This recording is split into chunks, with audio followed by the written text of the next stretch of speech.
Halo, Assalamualaikum. Apa jerat hukum pelaku bullying? Kita ikuti.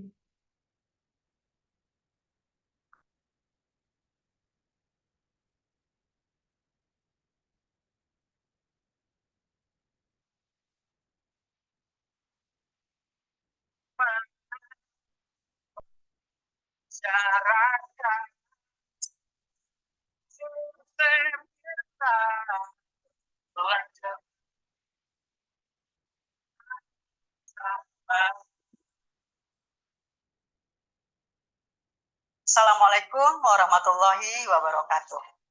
Sobat pelatihan, apa kabar? Semoga sobat selalu dalam keadaan berbahagia dan semangat dalam belajar. Hari ini kita akan berbagi ilmu tentang jerat hukum bagi pelaku bullying. Tapi sebelumnya izinkan saya memperkenalkan diri. Nama saya Darul Huda, saya adalah seorang advokat.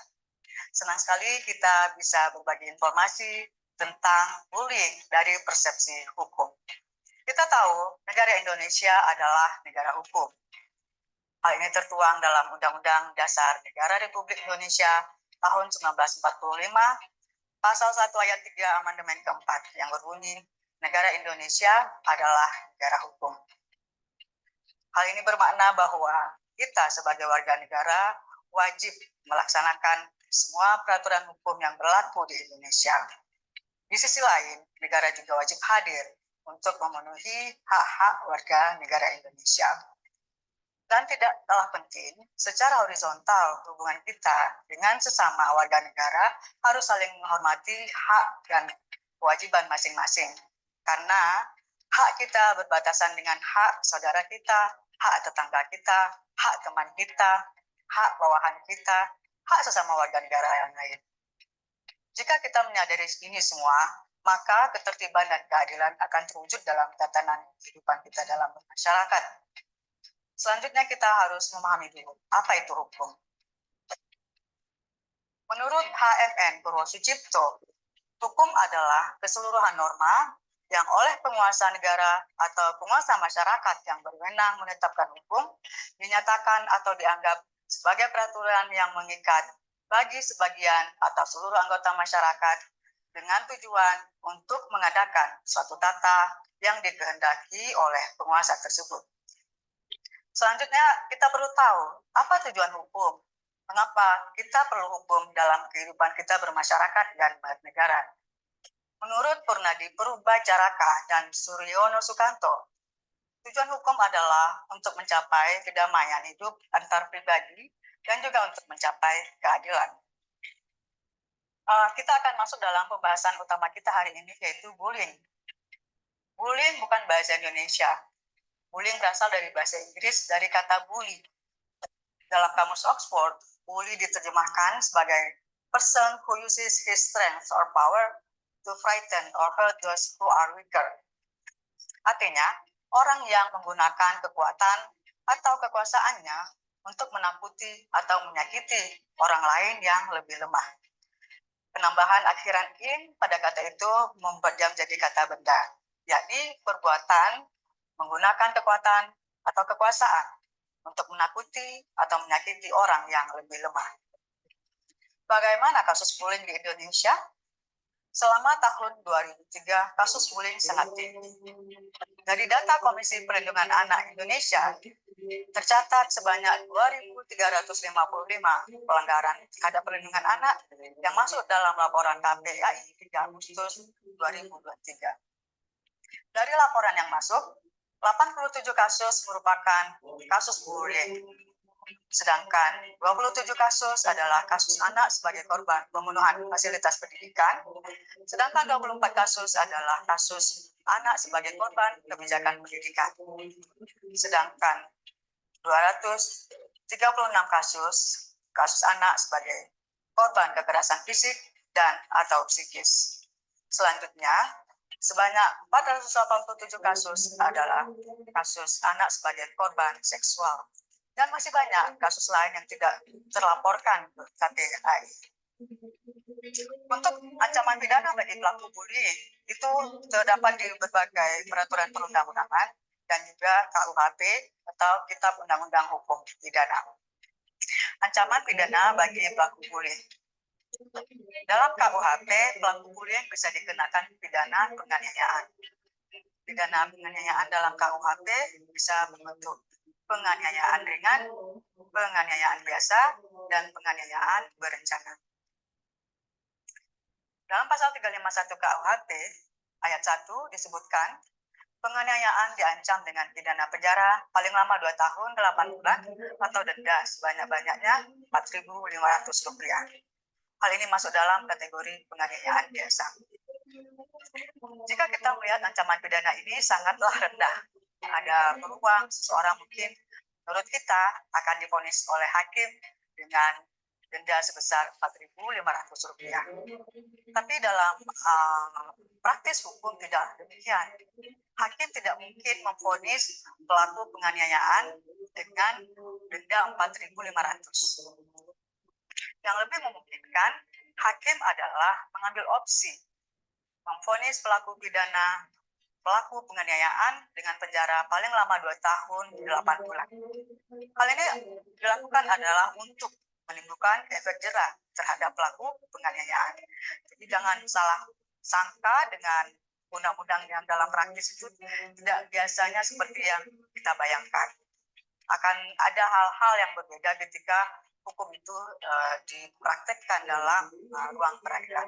Karena hakim akan lebih tahu apa vonis yang lebih pas untuk seorang yang melakukan tindak pidana. Dalam ayat 2 dinyatakan, jika perbuatan mengakibatkan luka berat, yang bersalah diancam dengan pidana penjara paling lama 5 tahun. Di sini jelas, jika penganiayaan menyebabkan korban luka berat, hukuman tentu menjadi lebih berat, yaitu 5 tahun penjara. Pada ayat 3 dijelaskan, jika mengakibatkan mati, diancam dengan pidana penjara paling lama 5 tahun atau denda 4,5 juta. Di sini kembali ketika perbuatan pidana itu mengakibatkan kerugian yang lebih besar, mati, si korban itu mati, maka ancaman pidananya juga lebih tinggi, menjadi 7 tahun.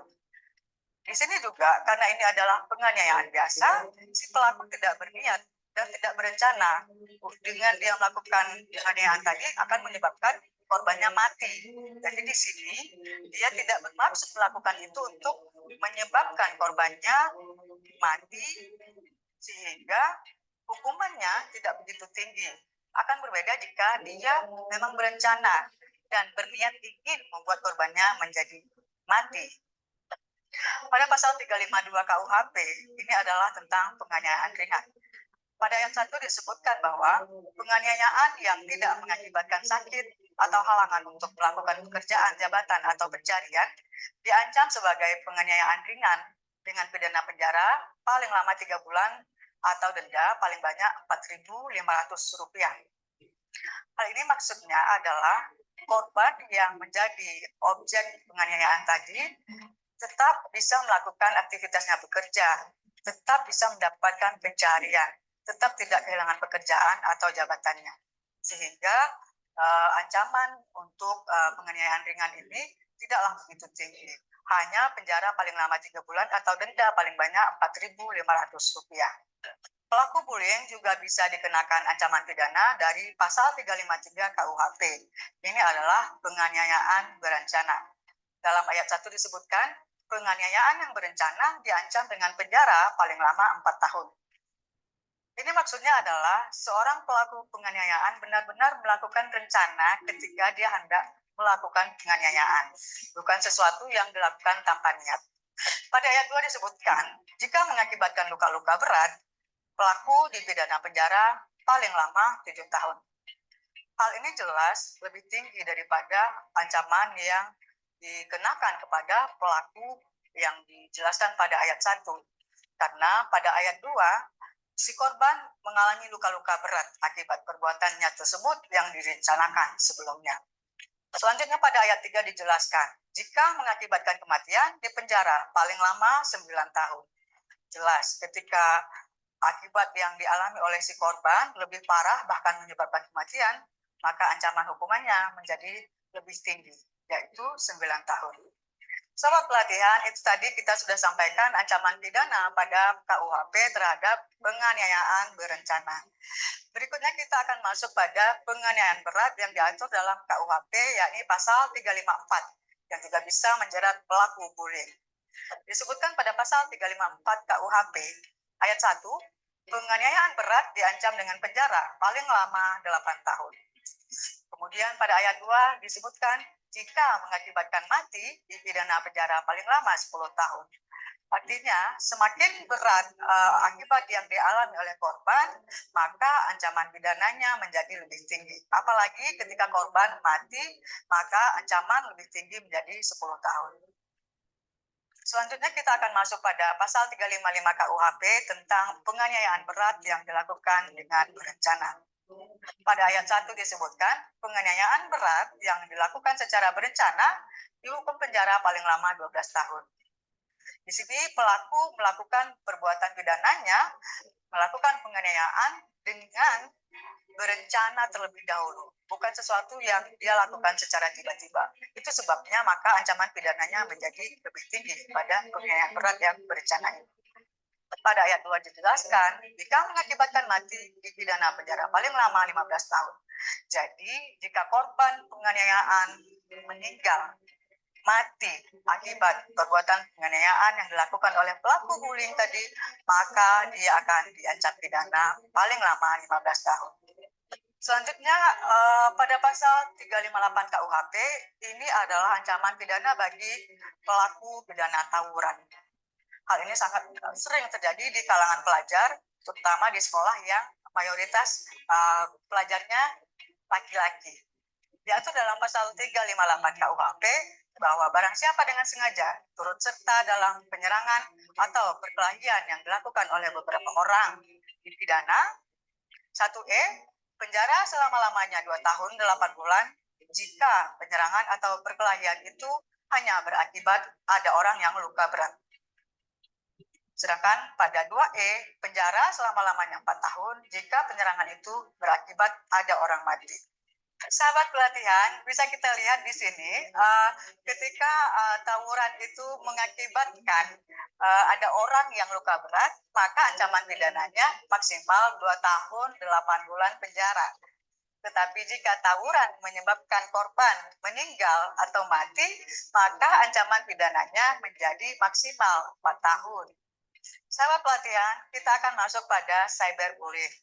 Cyberbullying adalah perilaku agresif yang dilakukan suatu kelompok atau individu menggunakan media elektronik secara berulang-ulang dari waktu ke waktu terhadap seseorang yang dianggap tidak mudah melakukan perlawanan atas tindakan tersebut.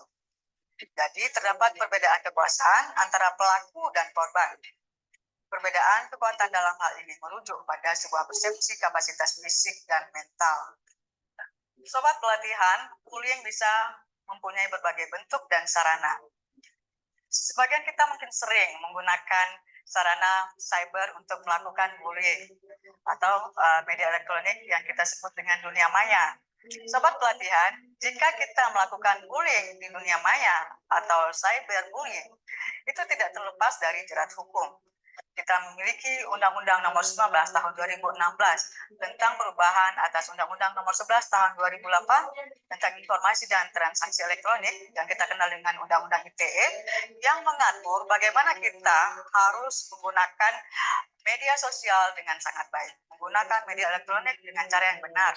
Jika kita melanggar aturan-aturan yang ditetapkan dalam undang-undang ini, maka ancaman pidana akan menanti kita. Pada pasal 45 ayat 3 Undang-Undang ITE itu dijelaskan, jika kita melakukan penghinaan dan atau pencemaran nama baik, itu diancam pidana penjara paling lama 4 tahun dan atau denda paling banyak 750 juta rupiah. Itu jika kita melakukan pencemaran nama baik secara sengaja gunakan media elektronik. Ancaman pidana di dunia maya juga berlaku jika kita melakukan pemerasan atau pengancaman yang dengan sengaja kita lakukan dengan menggunakan sarana media elektronik.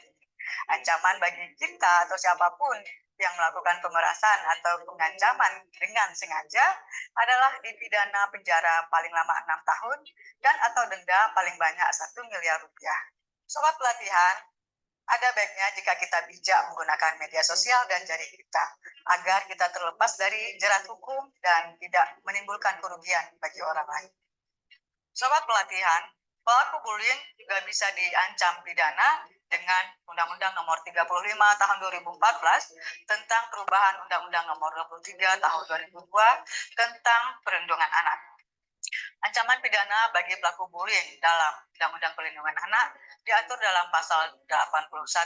Setiap orang yang melanggar ketentuan sebagaimana dimaksud dengan pasal 76D, yakni setiap orang dilarang melakukan kekerasan atau ancaman kekerasan, memaksa anak, melakukan persetubuhan dengannya atau dengan orang lain, dipidana dengan pidana penjara paling singkat 5 tahun dan paling lama 15 tahun, dan denda paling banyak 5 miliar rupiah. Pada ayat 2 ditegaskan, ketentuan pidana sebagaimana dimaksud pada ayat 1 berlaku pula bagi setiap orang yang dengan sengaja melakukan tipu muslihat, serangkaian kebohongan, atau membujuk anak melakukan persetubuhan dengannya atau dengan orang lain. Lalu di ayat 3 diatur bahwa dalam hal tindak pidana sebagaimana dimaksud pada ayat 1 dilakukan oleh orang tua, wali, pengasuh anak, pendidik, atau tenaga kependidikan, maka pidana ditambah sepertiga dari ancaman pidana sebagaimana dimaksud pada ayat 1.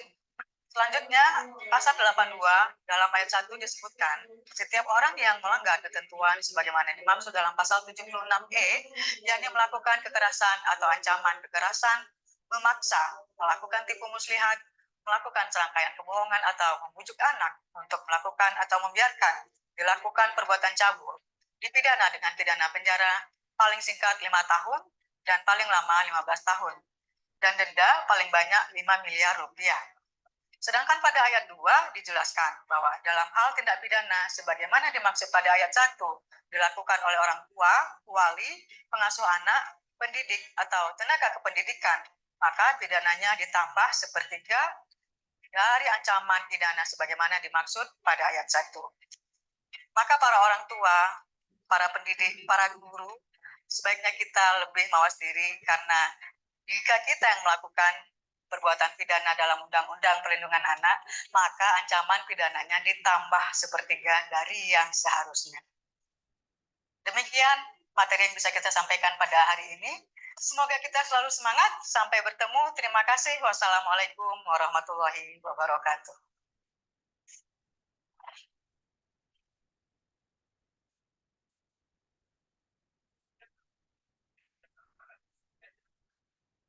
Terima kasih, semoga bermanfaat. Assalamualaikum warahmatullahi wabarakatuh.